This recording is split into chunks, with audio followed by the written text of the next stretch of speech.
Oui, bonjour à tous. Donc, je suis Alain Jezequel et je vais animer cette table ronde dont l'objet est l'approvisionnement et la distribution alimentaire.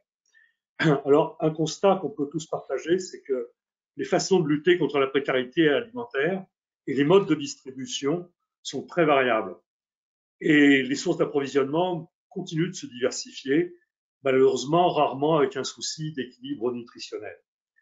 Alors, par exemple, parmi les dispositifs qui sont largement euh, démocratisés ces derniers temps sont les dispositifs réglementaires anti-gaspi de la part des grandes surfaces, la restauration collective maintenant, les projets alimentaires territoriaux dont on parlera pour une relocalisation de l'alimentation dans les territoires, les dons agricoles qui ont été encouragés par les États généraux d'alimentation, les produits achetés issus de dons de personnes, les produits donnés par les associations, les fruits et légumes issus des chantiers d'insertion, on aura un témoignage, je crois, dans l'axe 3, et les produits maintenant de l'agriculture urbaine, mais on peut dire encore en faible quantité, malheureusement. Alors, dans cette période, on peut voir que le travail actif des associations est essentiel. Et en parallèle, on parle de plus en plus de démocratie alimentaire et de droit à l'alimentation durable. Avec l'arrivée de cette crise, on a vite compris les conséquences sociales, son impact immédiat et malheureusement certainement dans la durée. Les structures de distribution ont dû s'adapter pour faire face à un afflux de nouveaux demandeurs et les associations qui distribuent de l'aide ont vu un retrait de bénévoles dans le contexte et ont dû s'organiser au mieux pour maintenir un service et assurer une chaîne d'approvisionnement et de distribution. Le Covid, là aussi, a donc été un accélérateur et un révélateur. Alors, quels ont été les impacts de cette crise? Et c'est une question qu'on va poser aux trois témoins qui ont accepté de venir autour de cette table. Trois personnes, donc avec moi, Huguette Boissonnat. Huguette qui milite depuis longtemps dans ce domaine humanitaire et de l'alimentation. Et Huguette va nous présenter l'exemple du PAT Terre de Lorraine et de la mission Dignité dans les assiettes. Louis Cantuel, des Restos du Cœur. Louis qui peut témoigner, comme il le fait régulièrement, de l'afflux des demandes des derniers mois et nous parler du rôle d'approvisionnement des Jardins du Cœur. Et enfin, Ousmane Issac, de la Chorba, association qui prépare et distribue quotidiennement des centaines de repas pour des personnes en difficulté. Donc, merci de leur témoignage. Merci de rester dans le cadre des 12 minutes. Et je reviendrai vers vous pour les questions que ne manqueront pas de nous poser les auditeurs. Huguette, je te passe la parole. Voilà, la présentation que je voudrais faire revient à transmettre. En fait, là, je serai simplement un vecteur. Je transmets la parole des participants à cette dynamique qui s'appelle de la dignité dans les assiettes, qui voudrait que tous accèdent à une alimentation de qualité, qualité dans la qualité gustative, la qualité nutritive, mais aussi la qualité sociétale. Et dans le cadre de cette action, il y a, Sophie vous en a parlé un petit peu tout à l'heure puisqu'elle vous a parlé des jardins, mais l'idée c'est vraiment de travailler ensemble pour que tous aient accès à une alimentation de toutes les qualités et dans la dignité. Et pour accompagner ceci, on a monté des laboratoires d'usage, c'est-à-dire que les personnes qui utilisent cette action du plan alimentaire territorial puissent témoigner et puissent donner leur avis, à la fois en donnant des constatations, à la fois en donnant des analyses et à la fois en donnant des propositions.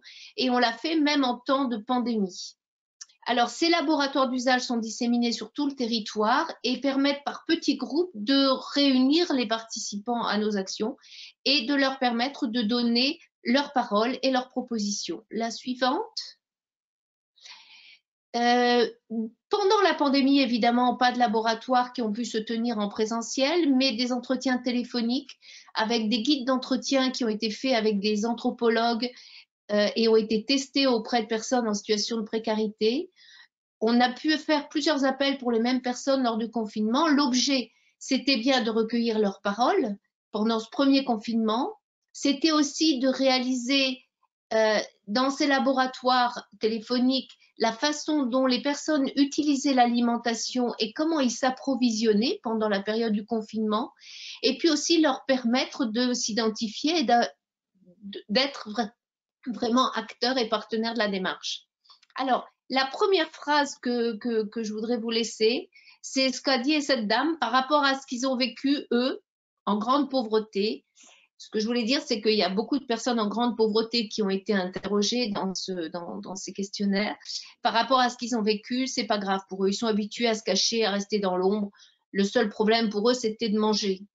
C'était plus facile pour eux quand ils ont l'habitude de l'exclusion et de la précarité parce qu'ils ont l'habitude des épreuves. Et quand on a une vie dure, on a l'habitude de vivre au jour le jour. Alors on se sent privilégié par rapport au reste de la population. Et on a très fortement senti, alors que ce soit en rural ou dans les cités, que les personnes se sentaient quand même, elles, plus fortes que ceux qui tombaient dans la pauvreté. Par contre, le confinement a évoqué des choses terribles pour eux et pratiquement pour toutes les personnes. Cette femme, Micheline, me disait, mon Dieu, c'est la prison, le confinement. Et le déconfinement, tu sais, c'est la garde à vue. Et on a vu que ça faisait appel à des inquiétudes de ce que les gens vivent ou ont vécu. Et c'est cette peur du policier, cette peur d'être contrôlé, la peur de... Voilà, c'est installé en eux une espèce de tension. Alors, même dans les campagnes, hein, c'était les policiers qui arrêtaient le papa avec 2 enfants en vélo parce qu'il n'avait pas le droit d'avoir 2 enfants. Enfin, des situations. Et c'était un peu, voilà, on retrouvait cette colère police et personne. Et puis, je voulais aussi, voilà, il disait les personnes sont dans la difficulté avec le confinement. Alors, le confinement, on parle tous, on dit tous, ils étaient tous ensemble dans un endroit, mais ça va plus loin. En fait, le confinement, c'était vraiment avoir le sentiment de ne plus, vous savez, la pauvreté, elle va glaner. La pauvreté, elle va sur les routes, elle essaye de trouver des plans, elle essaye de survivre. Et quand vous l'enfermez, elle ne peut plus survivre. Elle a pas de moyen d'aller se débrouiller. Et donc, ça a donné tous ces problèmes, toutes ces difficultés. C'était vraiment difficile. Et pour certaines familles, c'est ça qui a été plus difficile que de ne manger que de l'eau, de la farine en faisant des knefs. Et puis l'autre passage aussi que je voulais partager avec vous, ils s'enfoncent encore plus dans la précarité s'ils ne peuvent pas sortir. Pourtant, on n'a pas l'impression qu'ils ont perdu de l'argent. Non, c'est le fait de ne pas pouvoir sortir, d'être emprisonné. Et c'est vrai que le sentiment de confinement a été presque plus difficile à vivre que le peu de nourriture. Et puis aussi le fait de ne pas avoir beaucoup de revenus et les problèmes de santé et la mauvaise prise en charge de la santé. La suivante, évidemment, la misère, quand on est en plus enfermé et qu'on ne peut pas essayer de se débrouiller, eh ben, on a eu peur de manquer. Mais on a eu peur de manquer encore plus parce que quand on dépend, par exemple, de l'aide alimentaire, on n'a pas de papier, on est caché, je pense à cette femme qui était cachée dans un appartement avec 3 enfants. Elle avait pas ses papiers qui étaient renouvelés à la préfecture, donc elle ne pouvait pas sortir. Elle avait peur d'être contrôlée. Donc, elle ne sortait pas chercher à manger. Or, la vie de ces personnes, eh ben, c'est encore la cueillette dans le temps. C'est-à-dire, on va cueillir, on va ramasser un lieu de bienfaisance. À cet endroit, on sait qu'on aura des pâtes, des machins. Après, on va dans l'autre, on sait qu'on aura ci et ça. Et voilà, c'est un peu la cueillette. Et du coup, ça s'était fermé. Et ça les a... Ouais, ça a été vraiment inquiétant parce qu'ils n'avaient plus à manger et il fallait que des amis aillent vers les lieux de nourriture pour pouvoir leur ramener à manger. Et puis le sentiment aussi, c'est qu'on n'a rien pu prévoir. D'habitude, quand on n'a rien, on essaye de prévoir. Et là, c'est arrivé le 15 mars. Et le 15 mars, tu n'as plus d'argent pour faire des réserves. C'est le 5 que tu peux payer. Donc, ça a été paniquant. Et puis la mauvaise compréhension. Alors, normalement, 1 kilomètre, 1 heure, c'est pour les gens qui font du jogging. Et toutes les personnes ont compris 1 kilomètre, 1 heure pour faire ses courses. Donc, ils sont allés dans le quartier faire leurs courses. Et là, c'est cher. La suivante. Et du coup, ils ont pas pu acheter ce dont ils avaient besoin. Et là, ça a déclenché. Alors, cette femme qui me disait les magasins se vident, même la nourriture pour chat, ça va finir en guerre. Et c'est vrai qu'on a vu que les denrées de base, elles ont été dévalisées dans les grands supermarchés où les gens vont une fois de temps en temps quand ils ont un bus ou quand on peut les conduire, et le 5 du mois. Donc là, ils sont arrivés après, il n'y avait plus rien. L'agressivité, franchement, on se bat pas pour grand-chose, mais quand on se bat pour protéger sa nourriture. Hein, ça, si quelqu'un vous pique à manger quand vous êtes dans la rue ou quand vous êtes en pauvreté, là, vous développez de l'agressivité. Et c'est un réflexe. Et finalement, il y a quand même eu toute cette violence qui est née autour de la nourriture. On en a compris un peu les éléments. Donc, il y a la violence née dans le confinement, le fait de l'emprisonnement, la violence née parce qu'on ne pouvait plus faire la cueillette, et puis la violence qui est née parce que les magasins sont vidés et que nous, on n'avait pas les moyens de protéger les nôtres. Mais au-delà, il y a eu vraiment des gestes d'entraide dans un deuxième temps qui ont commencé à mûrir quand la colère est baissée. Et puis effectivement, les jardins potagers, c'était interdit d'aller dans les jardins potagers en pied d'immeuble alors que c'était le moment de planter. Ça, c'était insupportable. Donc, quand même, on a réussi dans certains endroits sur Terre de Lorraine à faire rouvrir les jardins en harcelant le préfet. La suite. Et après, il y a la question aussi du budget. Et moi, j'étais très impressionnée par ces personnes qui sont au RSA ou qui ont, oui, celles qui sont au RSA ou qui ont des revenus, on va dire, de sociaux, qui me disaient, tu sais, moi, je me fais du souci pour ceux, moi, le RSA, je n'ai pas perdu un sou. Hein. Je n'ai pas perdu d'argent avec le Covid. Moi, je me fais du souci pour ceux qui tombent dans la pauvreté. Et c'est pas qu'il y a plus de pauvres, c'est que les gens qui tombent dans la pauvreté, ils savent pas faire valoir leurs droits. Et ça, je peux te dire, c'est un vrai métier. Pourquoi? Parce que c'est du glanage, c'est la même chose que pour la cueillette pour arriver à avoir à manger et aller d'institution en institution. Eh ben, c'est du glanage, il faut un chèque énergie, il faut l'aide de la CAF, il faut les aides exceptionnelles, il faut chercher ses indemnités journalières parce que les 3/4 du temps, on est malade quand on bosse, puis on n'a plus rien, enfin, etc. Donc, on glane tout le temps ces sous. Et finalement, on s'est rendu compte que les gens qui viennent de tomber dans la pauvreté, alors on avait des personnes qui avaient une petite entreprise ou des personnes qui avaient un boulot et puis qui l'ont perdu parce qu'elles étaient en intérim, elles ne savent pas aller glaner tout ça. Le chèque énergie, elles ne savent pas ce que c'est, elles ne savent même pas ce que c'est. Donc il y a une espèce de mosaïque de revenus qui a été très impactée par le confinement. Il y a aussi la question de la nourriture des enfants. Tu payes, les bourses sont versées au lycée pour payer les repas de midi. Et si vous regardez bien, le lycée, il a gardé les bourses. La famille, elle l'avait pas, hein, la bourse, elle n'avait pas l'argent, mais elle avait les enfants. Il fallait qu'elle les nourrisse. Donc, il y a un moment où c'était compliqué. Et puis, ce qui nous a vraiment impressionné, c'est que le monde social était sidéré pendant 3 semaines. Et le monde sanitaire, lui, il était sur le pont et on l'applaudissait. La suite. Voilà, donc les produits qui ont il n'y a pas eu de baisse de RSA, disait cette femme. Les produits qui ont le plus manqué, c'était basique, farine, œufs, lait. Les pommes de terre, un peu moins, parce que souvent les gens en ont et arrivent à s'approvisionner. Mais la farine, le lait et les œufs, c'était terrible. Il y a eu vraiment aussi dans les rapports, alors c'est dans un rapport que vous pouvez trouver sur le site de Terre de Lorraine, hein, qui est plus complet, mais le mauvais rapport à l'information, alors l'information a été source de terreur. Et puis, il y a eu le confinement, la prison, mais après, il faut sortir de la prison. Et voilà, c'était très difficile de voir ces gens qui n'arrivaient plus à remarcher ou à se remettre en route, même physiquement, c'était compliqué parce que on était emprisonnés, on n'osait plus sortir, et puis on rejouait au chat et à la souris avec les policiers, puis après il fallait ressortir. Ça, c'était...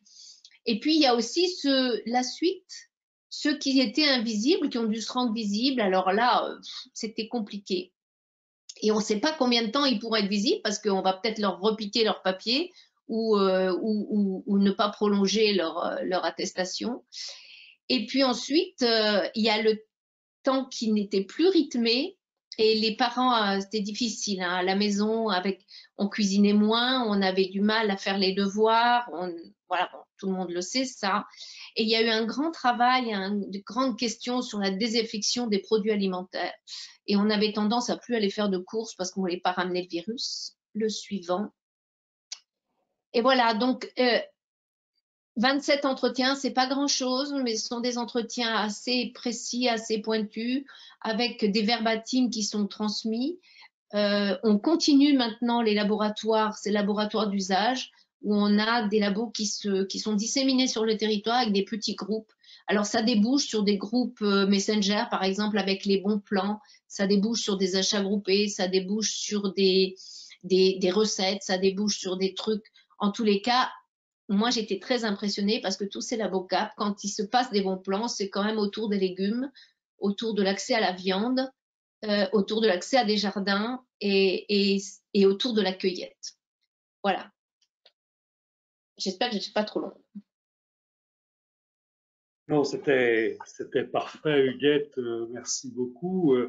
Avant de poser les questions, on y reviendra tout à l'heure. Je vais te passer la parole à Louis. Louis, si tu veux bien nous témoigner Oui. de cette crise récente, mais encore très présente. Merci. Oui, merci Alain. Bonjour à tous. Effectivement, l'idée est de pouvoir vous montrer les premiers effets de cette crise, à la fois sur l'activité des restos en elle-même et puis sur évidemment les personnes qu'on accueille. Alors peut-être sur la première slide, sur l'activité des restos. Donc, le resto accueille chaque année entre 875 000 et 900 000 personnes et distribue un peu plus de 130 millions de repas. Mais la vision des restos, au-delà de cette pratique de l'aide alimentaire, c'est de considérer l'aide alimentaire elle-même comme un levier d'inclusion, comme un levier d'insertion sociale. C'est-à-dire que l'idée est que dans un centre resto, on puisse mettre en contact, puisse se créer un lien de confiance entre des bénévoles, les personnes qui poussent la porte des centres pour ensuite pouvoir mener un accompagnement. Donc, il y a une notion de confiance et de convivialité qui, évidemment, dans la période de crise qu'on traverse, est un peu compliquée à maintenir. Donc là, je ne vais pas détailler l'intégralité des chiffres, mais vous voyez que autour de l'aide alimentaire, en fait, on pratique une grande diversité d'actions d'inclusion sociale qui vont de l'accès au droit, de l'accès à la justice, du soutien à la recherche d'emploi, etc. Autour de ça aussi, on a des chantiers d'insertion, puisqu'on a une centaine de chantiers d'insertion dans toute la France, dont une quarantaine de jardins, en fait, hein, qui ont une particularité, puisque l'intégralité de la production des jardins, donc avec les salariés en insertion qui sont aidés par les restos, vont dans le circuit, disons, de solidarité, c'est-à-dire que la production des jardins va directement être distribué dans les centres. Et puis à côté de ça, on a aussi une importante activité à destination des personnes à la rue, donc notamment les maraudes et les camions du cœur que vous connaissez certainement et qui ont été extrêmement mobilisés pendant la crise. Alors un mot pour décrire la structure d'approvisionnement des restos, hein, qui en fait repose sur trois piliers majeurs, qui est d'abord une politique historique d'achat, c'est-à-dire qu'on a des acheteurs au niveau national qui vont acheter les produits, voilà, avec les dons des particuliers, on va acheter des denrées alimentaires, avec le souci aussi d'assurer une diversité de produits, un équilibre nutritionnel, d'assurer le choix des personnes, avec l'idée aussi de favoriser autant que possible des circuits qui sont courts, c'est-à-dire qu'aujourd'hui, on sait que la majorité des fruits et légumes qui sont achetés par les restos vont être distribués en fait dans la même région que là où ils sont achetés. Donc on a aussi ce souci-là.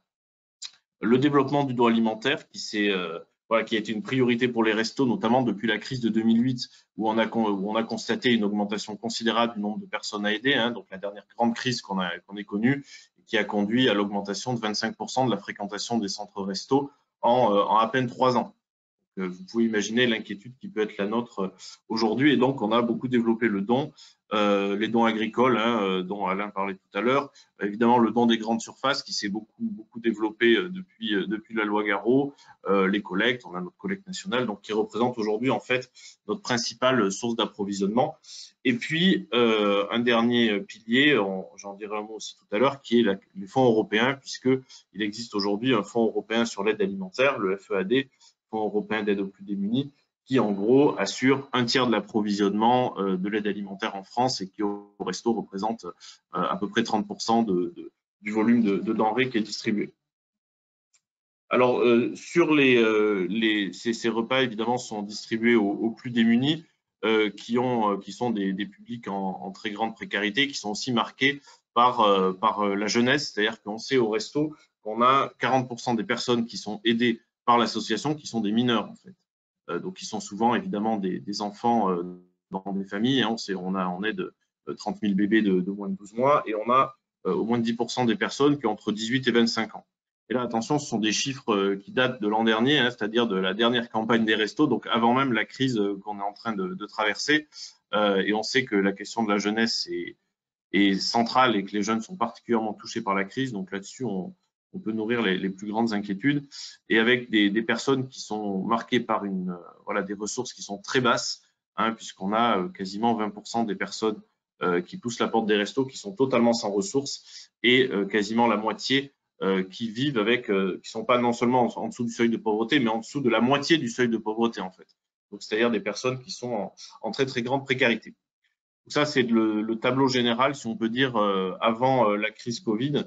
Alors, depuis la crise, alors comment ça s'est passé? Évidemment, au 15 mars, bon, il y a eu cet effet de sidération qui a frappé tout le monde, mais avec la priorité au resto qui était de maintenir l'activité, hein, où tout de suite, d'ailleurs, les activités d'aide alimentaire et de lutte contre la précarité ont été qualifiées comme mission essentielle à la vie de la nation. Donc, et il y avait ce besoin de maintenir à tout prix l'activité avec des difficultés énormes liées évidemment à la question des bénévoles, puisque donc je l'ai pas dit, mais l'ensemble du réseau des restos repose sur 73 000 bénévoles et qui, pour beaucoup d'entre eux, ont un certain âge. Hein, et donc, évidemment, on était à une période où on manquait cruellement d'équipements de protection, on n'avait pas de masque, on n'avait pas de gel, et donc évidemment toutes ces personnes se sont mises en retrait, alors ont pu continuer à exercer une forme de télébénévolat, mais voilà, il a fallu avoir recours à de nouvelles forces, et on a heureusement été rejoint par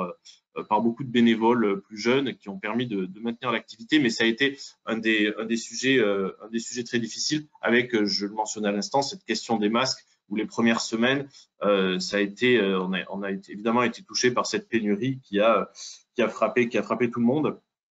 Et puis la question des locaux, alors là, c'est une question qui reste une question centrale, c'est-à-dire que j'évoquais tout à l'heure la nécessité de pouvoir créer un lien avec les personnes. Eh bien, on a des locaux qui sont souvent mis à disposition, qui sont souvent pas très grands, qui sont parfois inadaptés. Donc, pour respecter la fameuse distanciation physique, dans un contexte d'augmentation en plus de la fréquentation, c'est forcément très compliqué. Donc, comment on s'est adapté? Il a fallu s'adapter extrêmement vite, en quelques jours, en fait, hein, en changeant complètement nos modalités de distribution. C'est-à-dire qu'au resto, on a des modalités de distribution qu'on qualifie de accompagnées et au choix. C'est-à-dire que les personnes sont en lien avec un bénévole, ont des choix de produits et récupèrent hein, des repas qui sont équilibrés. Et alors, on a dû transformer et dégrader d'une certaine façon nos modalités d'accueil hein, en faisant du drive. Donc voilà, en se munissant de sacs, etc., en préparant à l'avance des colis, on remettait directement aux personnes. Donc ça veut dire qu'on peut moins faire d'accompagnement, qu'il y a moins de choix de produits, qu'on ne peut pas avoir cette notion de contact. C'est ce que je dis, les activités d'aide à la personne, donc toute la pratique de l'inclusion sociale, on a dû l'arrêter très majoritairement. Alors, on a essayé de reprendre un peu de contact, notamment par téléphone, continuer à contacter les personnes, mais évidemment, c'était d'une ampleur sans commune mesure avec les activités qu'on pouvait pratiquer habituellement. Nos chantiers d'insertion que j'évoquais ont été en partie en chômage partiel, en partie maintenus, puisque, comme je disais, nos ateliers et chantiers d'insertion sont directement liés à l'activité de l'association, donc en particulier nos cuisines et nos entrepôts logistiques ont été maintenus dans leur activité. Et ça, c'est peut-être le dernier point qui est la bonne nouvelle, disons, de cette crise, c'est qu'on a pu constater et voir qu'il y a eu une vraie solidarité qui s'est manifestée et de nombreuses initiatives solidaires qui ont été prises partout sur les territoires et beaucoup d'initiatives interassociatives aussi qui étaient intéressantes pour essayer de répondre aux besoins les plus pressants.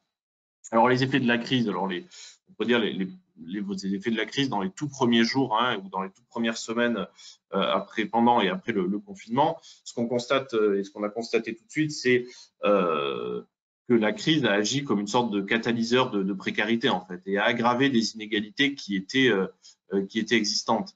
Donc, il y a eu évidemment des nouveaux publics, des nouvelles personnes qui ont frappé à la porte des restos, des personnes, des commerçants, des indépendants, beaucoup d'étudiants qui se sont retrouvés totalement sans ressources et des personnes qui étaient déjà en précarité, des travailleurs précaires, des familles aussi qui se sont retrouvées encore plus en situation de pauvreté, avec en plus des effets du confinement, notamment dans les familles, hein, où parfois le repas à la cantine était le seul repas équilibré et où là, il a fallu assurer un repas en plus qui était vraiment très compliqué pour beaucoup de familles, notamment pour les familles monoparentales. Donc voilà, il y a eu un effet comment dire, qui a aggravé considérablement des personnes en situation déjà de précarité. Et je mentionnais les étudiants, on a vu, et là on le voit encore beaucoup en ce moment, un afflux très important d'étudiants en fait qui s'en sortaient par des petits boulots et qui du coup ne se sont retrouvés sans ressources. Et donc on a eu une évolution assez hétérogène en fonction des territoires. Avec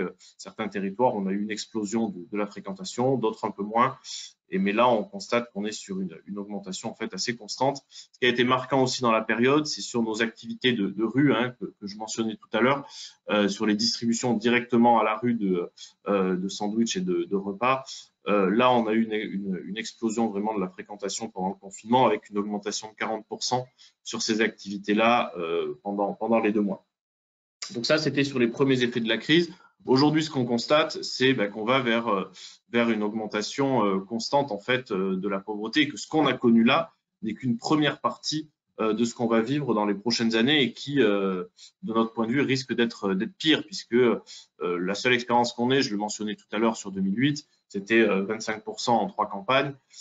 Et en fait, on risque certainement, on ne sait pas quelle sera l'ampleur et la durée de la crise cette fois, mais ce qui est certain, c'est qu'on commence à le voir, hein, vous commencez à le lire dans les journaux, les vagues de licenciements qui se multiplient. On sait que derrière, ça va être des personnes qui vont aussi se retrouver en fin de droit, qui vont se retrouver en difficulté et qui auront besoin à un moment de l'aide des associations et de l'aide des restos. Donc c'est le message qu'on essaye de faire passer, c'est-à-dire que oui, il y a une urgence sociale, mais c'est une urgence qui n'est pas uniquement là en 2020, c'est une urgence qui va se prolonger et des difficultés qui vont se prolonger dans les années à venir. Alors face à ça, il y a eu il y a des réponses qui sont parfois apportées. Donc aujourd'hui, on n'a plus en tout cas de problématiques sur les équipements de protection, hein. Tout le monde a des masques. On sait qu'il y a de la solidarité qui s'est manifestée, la solidarité du public, des donateurs qui répondent présents. Il y a eu des aides d'urgence qui ont été débloquées. Donc il y a un plan de relance en ce moment. Il y a eu un plan d'urgence sur l'aide alimentaire avec 2 volets qui ont été déployés cet été. Et un point très important qui est l'aide de l'Europe, où on avait les plus grandes inquiétudes sur le maintien de l'aide alimentaire européenne dans ces montants pour les 7 prochaines années. Donc c'est un budget qui est sur 7 ans. Donc je parlais tout à l'heure de crise de long terme.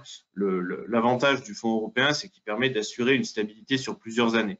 Et là-dessus, on a eu des annonces rassurantes de la part du gouvernement et de l'Union européenne, où on aurait une augmentation même des crédits qui seront dédiés à l'aide alimentaire, alors qu'on redoutait une baisse assez drastique. Pour autant, on a encore évidemment des difficultés, puisque on a d'abord toujours des locaux, ça c'est l'une des grandes problématiques de notre lancement de campagne, des locaux qui sont toujours inadaptés.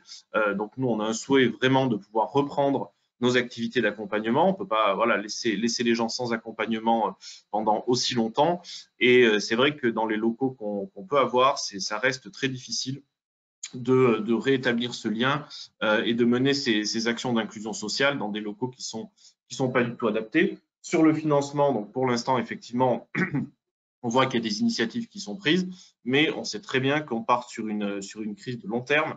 Et là-dessus, on a évidemment une incertitude sur la façon dont les choses vont se passer dans l'avenir. Une diversité de produits aussi qui est assez réduite, hein, notamment dans le cadre du FEAD actuel. Donc, ce qu'on souhaite, c'est vraiment que dans la prochaine programmation européenne, on puisse assurer une aide alimentaire de meilleure qualité, plus diversifiée, surtout si on a des montants plus importants, donc encore plus de diversité de produits. Et puis la problématique du bénévolat qui est toujours importante, hein. On a des bénévoles qui sont restés en retrait et beaucoup de bénévoles qui sont aujourd'hui un peu sur les rotules, hein, après des mois et des mois de mobilisation. Donc c'est l'un des gros sujets de notre campagne. Donc c'est les enjeux pour le moyen terme, c'est cela, c'est le maintien de cette solidarité, c'est le soutien des collectivités territoriales. C'est-à-dire que là, ça fait partie des messages qu'on fait passer à l'ensemble des maires et des collectivités, qui est de dire aidez-nous à reprendre nos activités, voilà, le plus, pas non plus, pas le plus normalement possible, mais en tout cas au moins qu'on puisse recommencer à créer, à faire de l'insertion. Et évidemment, les problématiques de soutien de l'État et de l'Europe que j'évoquais, cette question du bénévolat. Voilà globalement les quelques points qui ont été marquants pendant cette crise. Et donc là, on conclut sur ce petit visuel qu'on a sorti il y a quelques jours et qui, je pense, résume assez bien la situation qu'on traverse tous. Merci Louis de ce témoignage qui est toujours, qui fait un peu peur quand même face à la situation à laquelle on va devoir faire face. Je vais passer la parole à Ousmane, donc Ousmane de la Chorba, qui va nous présenter en quelques mots, je pense, la Chorba et nous témoigner de la situation dans le cadre de cette crise Covid. Merci Ousmane. Bonjour à toutes et tous. Vous m'entendez bien? Très bien. Merci Huguette et Louis pour vos interventions. C'est plein d'informations et de sensibilisation qui sont très importantes. Donc merci beaucoup. Donc moi je suis Ousmane Ishak, je suis le directeur adjoint de la Chorba. Je vais vous présenter la Chorba. Donc pour ceux qui connaissent pas, c'est une association qui existe depuis 1998, qui soutient l'aide alimentaire. Qui a été créé par Rater Yenbou, qui est encore le directeur fondateur de l'association, qui s'était donné 100 jours en 98 pour évaluer l'impact de son action. 22 ans après, la Chorba distribue plus de 350 000 repas à Paris. On intervient à Paris. On distribue, pour rester sur l'aide alimentaire, 700 repas chaque soir, toute l'année, dans un réfectoire, des repas chauds, au chaud, dans un réfectoire qu'on partage avec les Restos du Cœur, qui eux interviennent le midi, de 11h à 13h en semaine, et aussi avec l'association l'un et l'autre qui va nous remplacer, les Restos du Cœur et nous, quand on n'intervient pas. Donc c'est un accueil conditionnel et gratuit. On distribue également des colis alimentaires un samedi sur 2 auprès de 500 familles qui viennent récupérer un colis de 12 produits de première nécessité orientés par des assistantes sociales. On achemine également des colis à domicile pour des personnes à mobilité réduite, pour 20 familles. Donc ça, c'est la partie d'aide alimentaire. Comment est-ce qu'on s'approvisionne en denrées alimentaires? On lutte contre le gaspillage alimentaire depuis 1998. On allait au marché d'Aligre pour commencer, et puis on a développé notre réseau de partenariats, donc avec notamment des hypermarchés comme Carrefour, Auchan, Métro, etc. Donc on collecte plus de 300 tonnes à l'année. On achemine tout à Porte Dorée, qui est notre siège social et notre lieu de production. Tout est stocké dans les chambres froides et tout est transformé en J+1 par des salariés en insertion professionnelle qui vont produire avec ces denrées 700 repas le matin avec des produits frais et qui seront du jour distribués le soir même par une équipe d'insertion de salariés en insertion professionnelle qui sont accompagnés pendant 2 ans. Donc on a 16 salariés en insertion professionnelle. On fait également partie du dispositif de premières heures qui est un dispositif parisien qui vient de s'ouvrir là dans le 92, mais qui permet à des personnes sans abri de pouvoir revenir vers le chemin de l'emploi sur des contrats de 3 à 4 heures par semaine. L'idée, c'est de pouvoir leur redonner les codes et certaines habitudes du monde du travail en respectant des horaires, en recréant du lien social avec des salariés, des encadrants et reprendre vraiment cette habitude de travail. On va faire une convention d'1 an avec des salariés. Donc, on a 20 salariés en premières heures chaque année qui viennent. Et ensuite, au bout d'1 an, on évalue si on continue avec eux en contrat premières heures ou si on fait passer en chantier d'insertion professionnelle. Donc là, on est sur 26 heures par semaine. On accentue la durée de travail, la charge de travail, mais aussi la formation.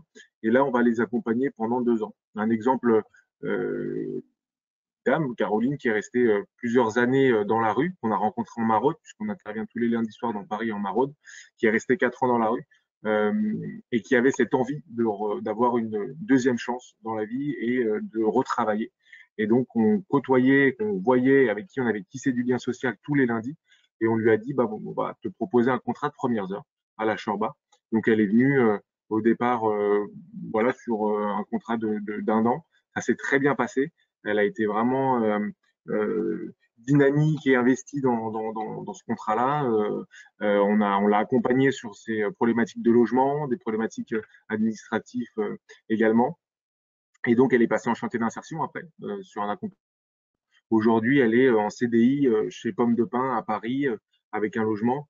Et elle revient, et j'en reparlais tout à l'heure sur la crise du Covid, mais elle revient nous aider parce qu'ils sont fermés aujourd'hui pendant cette crise-là pour produire des repas.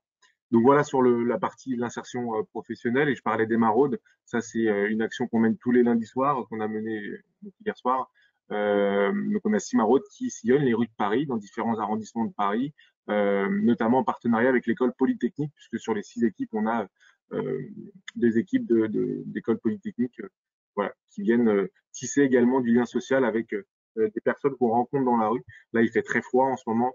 Vraiment, on a la chance de pouvoir avoir des duvets, des chaussettes chaudes, etc. Mais on se rend compte que les gens vraiment fatiguent avec cette arrivée de cette température assez froide, plus cette crise sanitaire qui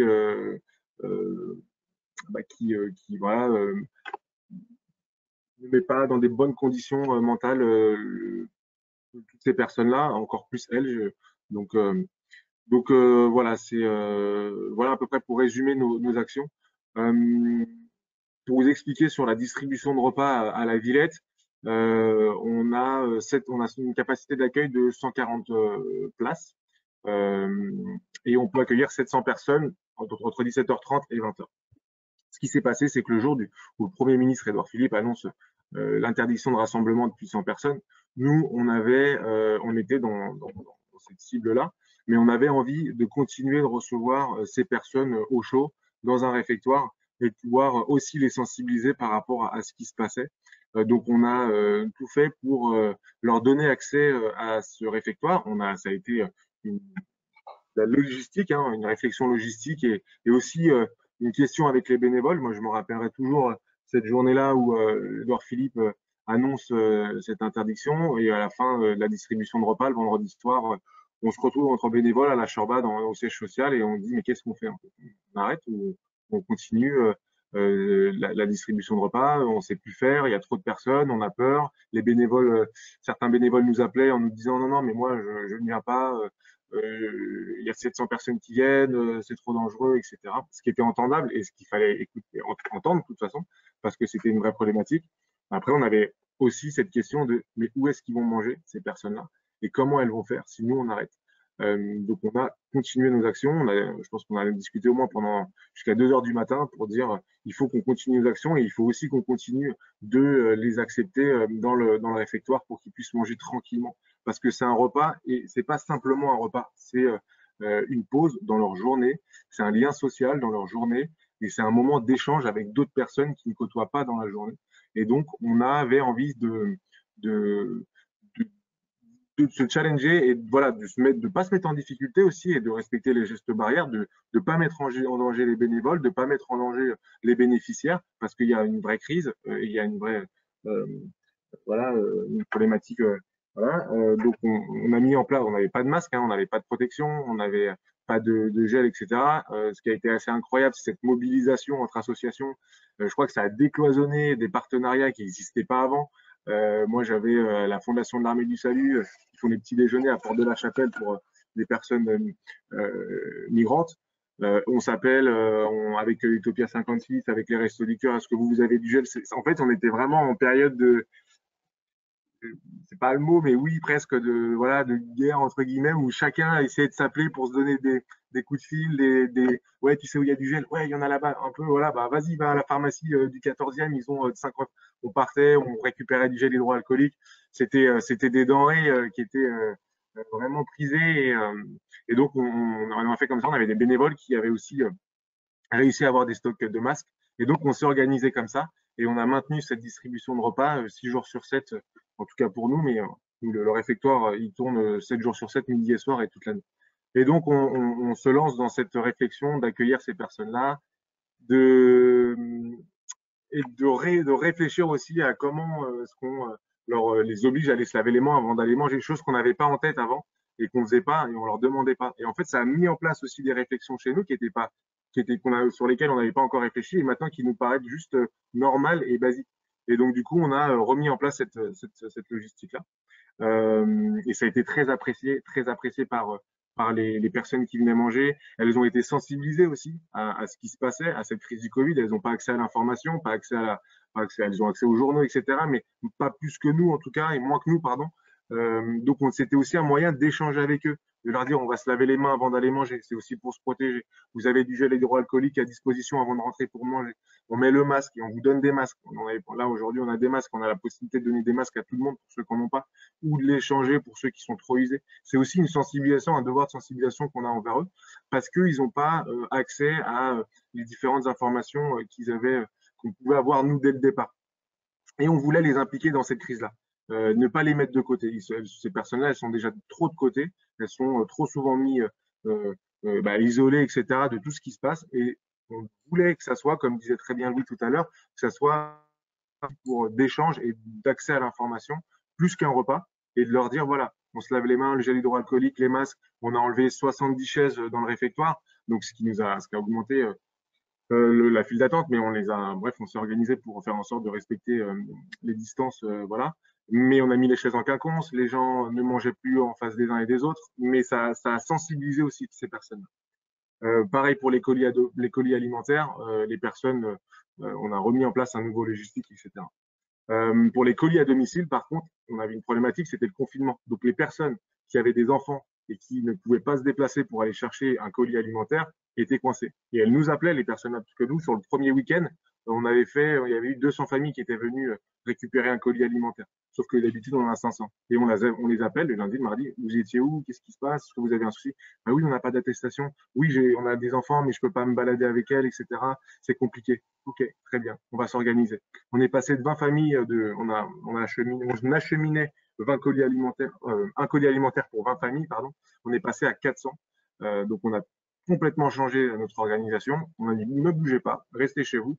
On va mobiliser des bénévoles, des ressources matérielles. La mairie de Paris nous a soutenus. On a eu des partenariats également qui nous ont soutenus et qui ont été incroyables dans cette course au stock de denrées.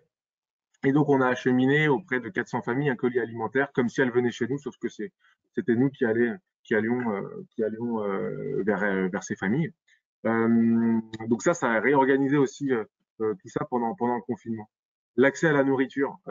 Nous, on avait des collectes en mars, normalement. Sauf qu'en mars, on a eu le confinement et donc c'était pas possible. Donc nos stocks, elles étaient épuisés et on comptait sur cette collecte-là pour pouvoir enfouir les stocks.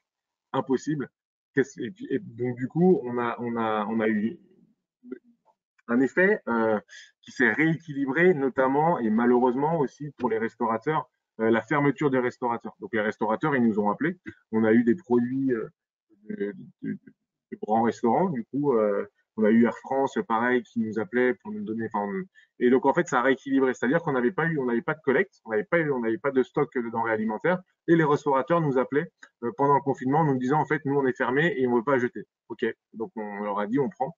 Et ça a créé pareil des partenariats avec BioBurger, avec Biocoop, avec toute cette chaîne qui nous ont permis d'avoir du stock et de pouvoir continuer nos actions finalement, et avec qui on a tissé du lien aujourd'hui et on a noué des partenariats avec eux. Et on a aussi eu des citoyens qui se sont mobilisés, notamment pour les produits d'hygiène. Nous, on n'avait plus de dentifrice, on n'avait plus de couches pour les bébés, qui sont des vrais aussi besoins pour les familles, au-delà de l'aide alimentaire, mais des produits bébés, des compotes, etc. Et on a réfléchi à un programme avec Make Sense qui s'appelait un programme Réaction et qui était de pouvoir mobiliser des citoyens même quand elles étaient confinées. On avait des bénévoles qui nous appelaient et qui disaient moi je veux aider mais je peux pas sortir, etc. Ben, nous on disait on est complet dans nos actions et en plus on peut pas prendre trop de monde. Et comment on peut faire? Et donc du coup on a réfléchi à un programme où on s'est dit bah, vous pouvez aider aussi dans votre immeuble, vous allez faire vos courses et en faisant vos courses vous pouvez rajouter un produit dans votre caddie, un dentifrice, une brosse à dents, etc., etc. Et on avait créé un process en disant vous mettez une petite box avec vos enfants, une petite boîte dans votre immeuble, vous la dessinez avec vos enfants, ça amène une activité pédagogique, etc., et ludique, et vous faites une collecte de produits de denrées et d'hygiène. On avait des citoyens qui venaient, alors avec une attestation, et qui venaient nous déposer des sacs de produits d'hygiène, de denrées alimentaires, de pâtes, de conserves, etc. Ça a été juste incroyable dans l'effet de solidarité qu'il y avait eu, parce que tout le monde était concerné en fait. Sur l'aide alimentaire, on avait des enfants qui étaient concernés avec la famille, qui allaient dans les magasins pour aller bah, maman, t'as oublié de rajouter un produit pour. Et nous, quand on allait le distribuer en maraude, on avait des personnes qui étaient invisibles, on le disait, Liguette le disait, des personnes invisibles qui deviennent visibles. On va les voir en maraude et qui nous disent mais je comprends pas, il y a des gens qui pensent à nous alors qu'ils sont confinés, ils pensent encore à nous et ils sont encore là à nous aider, etc. parce qu'on leur disait d'où venaient ces produits. Et c'était juste incroyable parce qu'elles se sentaient exister malgré le confinement. Elles se sentaient visibles malgré le confinement et elles savaient qu'il y avait des gens qui étaient confinés au fin fond dans leur appartement ou dans leur maison qui les aidaient. Donc, Alain, pardon, vous vouliez intervenir? Oui, encore juste 2 minutes, Ousmane. Ok, très bien. Pour respecter le timing du global. Ok, merci beaucoup. Très bien. Et donc, du coup, on a eu cette mobilisation de citoyens qui a été vraiment importante. On a effectivement, comme le disait Louis, une accentuation. Cette crise-là, elle existe encore, et on a de plus en plus de gens précaires qui nous appellent. Tous les jours, on a des familles qui nous appellent le 10 du mois parce qu'ils n'ont plus rien dans le frigo. Et donc ça va durer dans le temps. Et ça va durer dans le temps et c'est une vraie problématique en tout cas. Comment est-ce qu'on oriente aussi ces personnes-là? C'est-à-dire que c'est des nouveaux précaires, c'est des personnes qui n'étaient pas aussi dans la précarité, qui n'étaient pas recensées, si je puis dire, dans cette grande précarité-là. Déjà, il peut y avoir un sentiment de honte. Je tombe dans la précarité, je ne sais pas ou je ne veux pas me déplacer vers un accès à l'aide alimentaire parce que c'est nouveau, parce que c'est voilà. Et surtout, comment est-ce qu'on oriente ces personnes-là? Comment on les oriente sur de l'accès au droit? Elles ne sont pas informées, elles n'ont pas l'habitude, donc elles n'ont pas forcément accès à l'information tout le temps. Et donc nous, comme le disaient Louis et Huguette tout à l'heure, comment on est aussi vecteur d'orientation et d'accès à l'information pour pouvoir leur permettre d'accéder aux droits, aux minimums sociaux. Donc ça va être un vrai sujet là sur les mois, les années à venir. Mais aussi répondre à l'approvisionnement, comment multiplier les partenariats, comment multiplier les partenariats avec des partenaires de la grande distribution, entre associations. Nous, on a la chance d'avoir les Restos du Cœur qui nous aident aussi à Paris pour nous aider à nous réapprovisionner, le Secours populaire, la banque alimentaire. Donc voilà, c'est des problématiques qui existent déjà et sur lesquelles on va devoir se positionner rapidement là-dessus. Merci, voilà. Merci Ousmane et merci à vous trois de vos témoignages qui montrent d'une part des éléments de solidarité qu'il y a pu y avoir dans cette période de crise. Et puis j'ai noté aussi l'importance du repas et du partage entre les personnes autour de ces repas, dans les différents aspects. Je poserai peut-être deux, trois questions. On a pu voir effectivement naître, et on voit très régulièrement dans les conférences qu'on peut avoir entre différentes associations, on a pu voir naître une plus grande solidarité interassociative. Et on a pu voir naître des dispositifs assez inhabituels d'associations des unes par rapport aux autres. La question que je vous poserai de votre point de vue, c'est comment peut-on faire pour pérenniser ces dispositifs ou ces habitudes, peut-être mieux les coordonner. Voilà, j'ai une question moi sur ce point-là. Et l'autre question que je poserai pour revenir peut-être aussi sur le thème de l'agriculture urbaine, c'est on voit bien qu'on se heurte tous à des problèmes logistiques. Revivre, que je préside, assure la distribution auprès de structures associatives de 3500 tonnes de nourriture par an, et on voit bien les difficultés. Et quand on parle de produits donnés ou des produits issus de dons, eh ben, un produit donné à un endroit, c'est pas un produit qui arrivera comme ça gratuitement, sans surcoût, à un autre endroit. Donc la question de la logistique dans tout le domaine de l'alimentation est généralement très mal traitée, très mal abordée.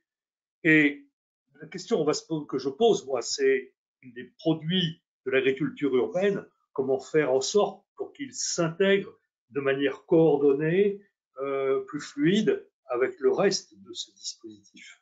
Alors, Huguette, tu dois avoir des témoignages sur la consommation de ces produits issus de l'agriculture urbaine. Est-ce que c'est vraiment une agriculture de proximité? Comment se fait la distribution?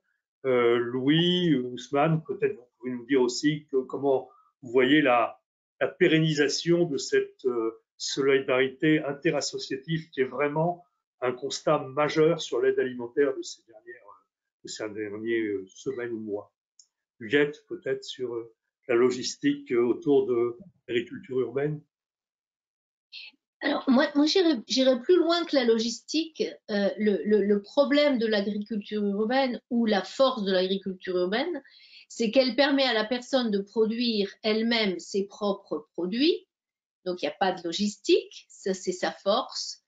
Sa fragilité, c'est quand on parle en termes de production pour une population en agriculture urbaine bio, c'est que le modèle économique n'est pas bon.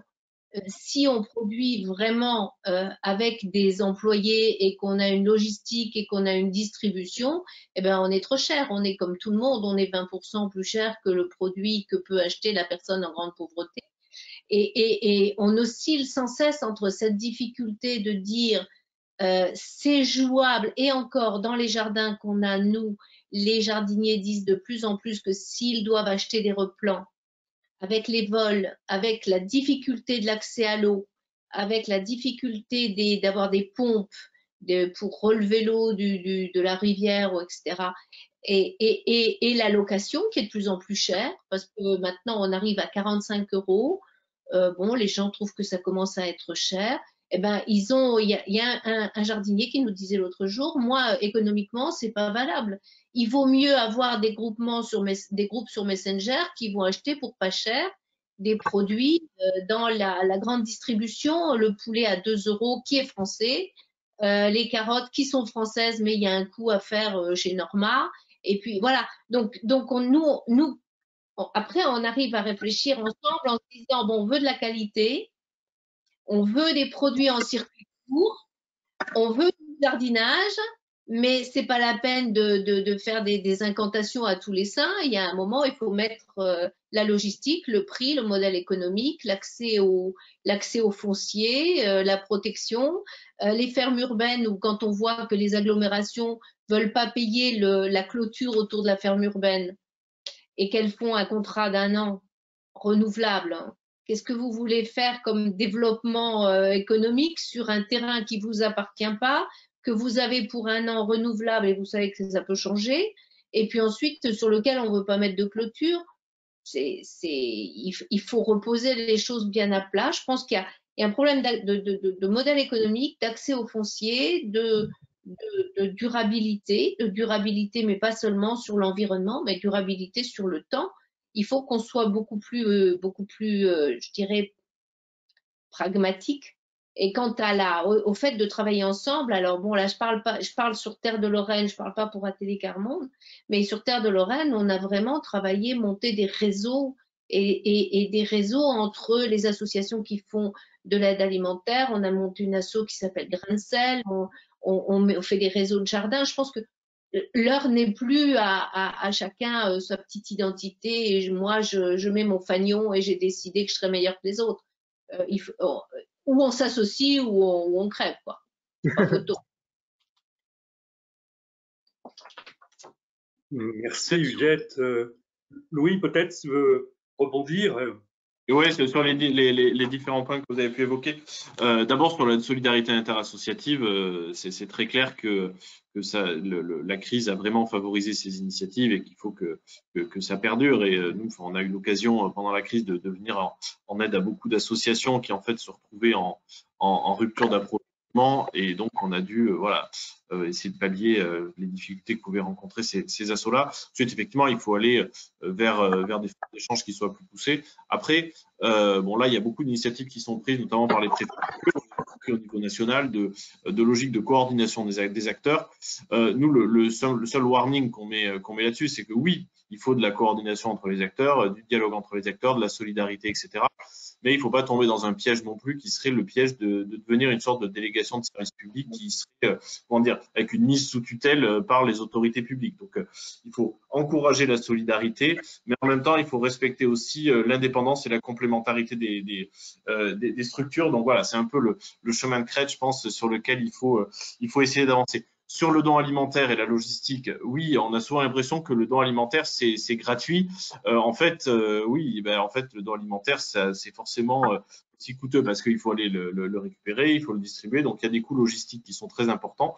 Nous, c'est ce qu'on répète depuis des années avec la mise en place de la loi Garot, où on a dit dès le départ qu'il ne fallait pas considérer qu'on était sur des coûts qui étaient neutres. Hein. Donc, il y avait à un moment des subventions qui avaient été débloquées par l'ADEME, qui avait trouvé un peu de sous pour les associations, mais malheureusement, ce n'est pas un financement qui s'inscrit dans la durée. Donc là, dans le plan de relance, il y a un volet qui est dédié à cette question logistique. En tout cas, elle est absolument fondamentale et avec l'idée en plus de lier ça à la transition écologique. C'est-à-dire qu'on est sur une logique de lutter contre le gaspillage alimentaire, mais on a aussi besoin de renouveler notre parc de véhicules qui sont malheureusement bien souvent des vieux véhicules qui sont souvent un peu polluants. Et donc, on a besoin d'avoir des véhicules qui soient plus respectueux de l'environnement et qui eux-mêmes permettent d'ailleurs de faire de la transition écologique en luttant contre le gaspillage. Donc, c'est un double effet de transition, si on peut dire.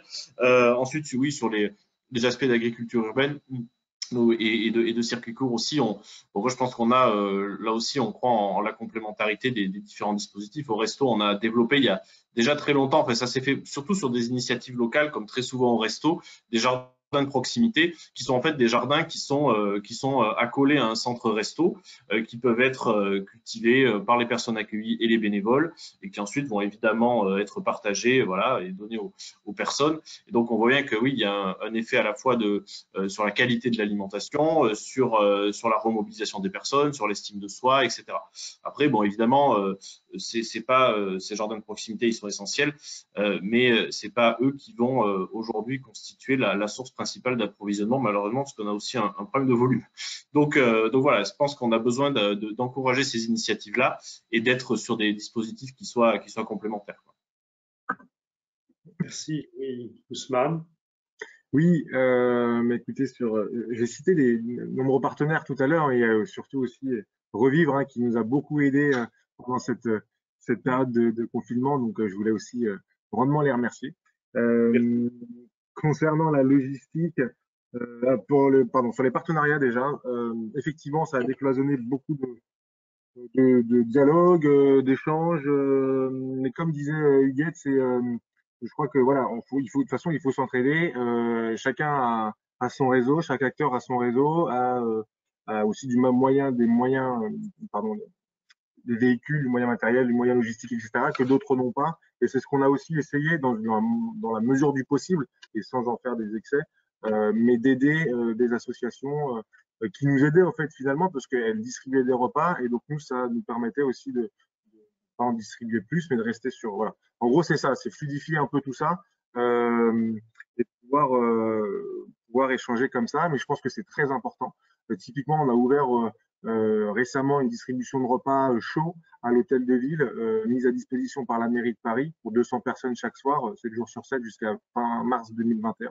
On est en partenariat avec Ernest, qui produit les entrées, donc une association qui va justement produire des repas aussi. Nous, on ne pouvait pas tout faire, donc voilà un peu aussi un exemple de partenariat où eux font les entrées, nous on fait le principal, acheminement, logistique et distribution, mais eux nous accompagnent et nous aident sur les entrées.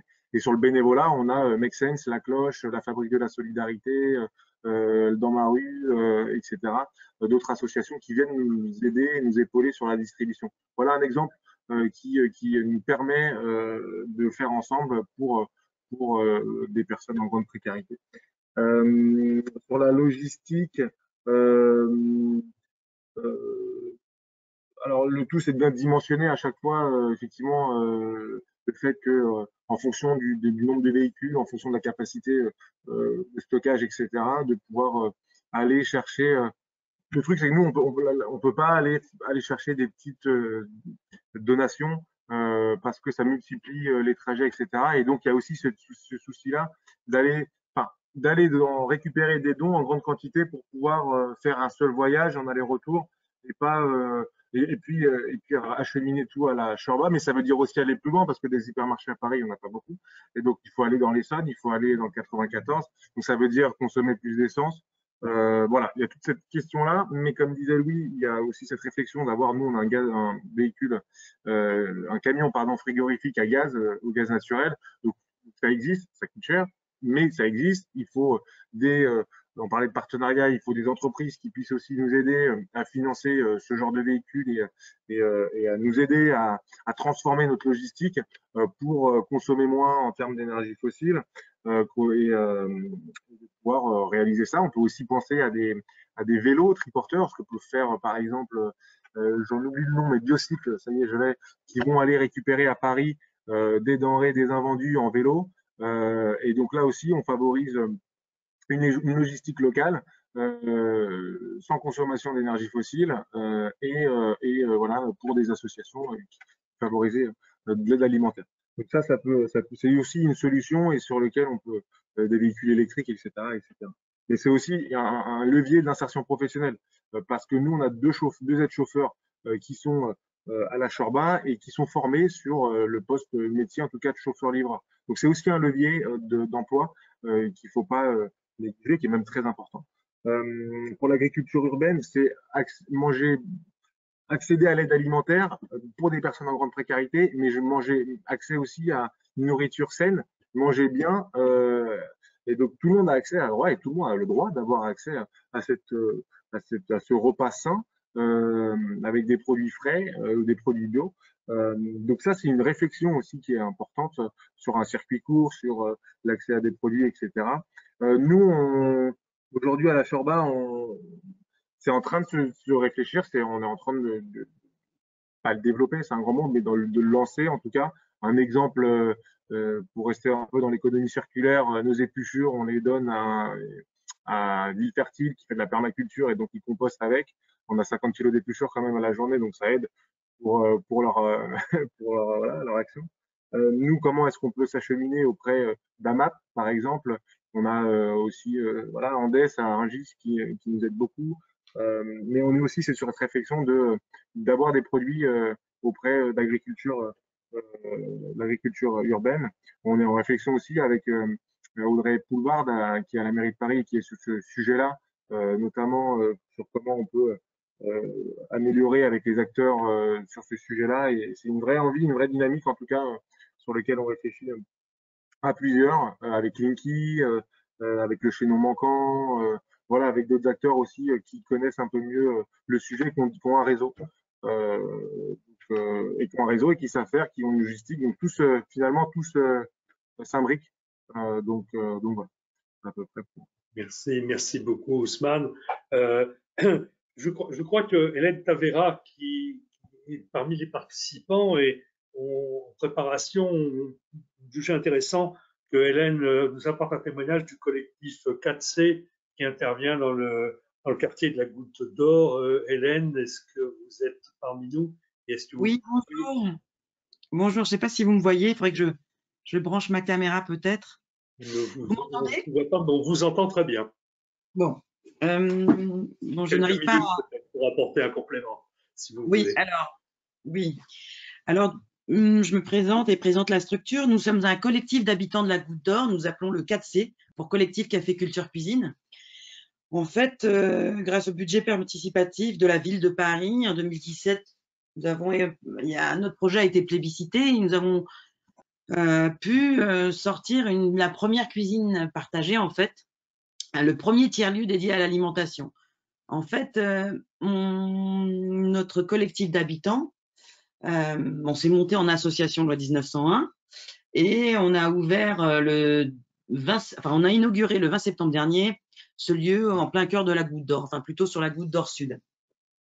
Et aujourd'hui, par rapport aux actions qui ont été présentées aujourd'hui, c'est vrai que nous, on a eu l'envie de persévérer dans cette direction. Hein, beaucoup, le Resto du Cœur, que ce soit la Chorba, toutes les initiatives en fait de distribution alimentaire nous ont inspirés sur l'aide et la précarité alimentaire.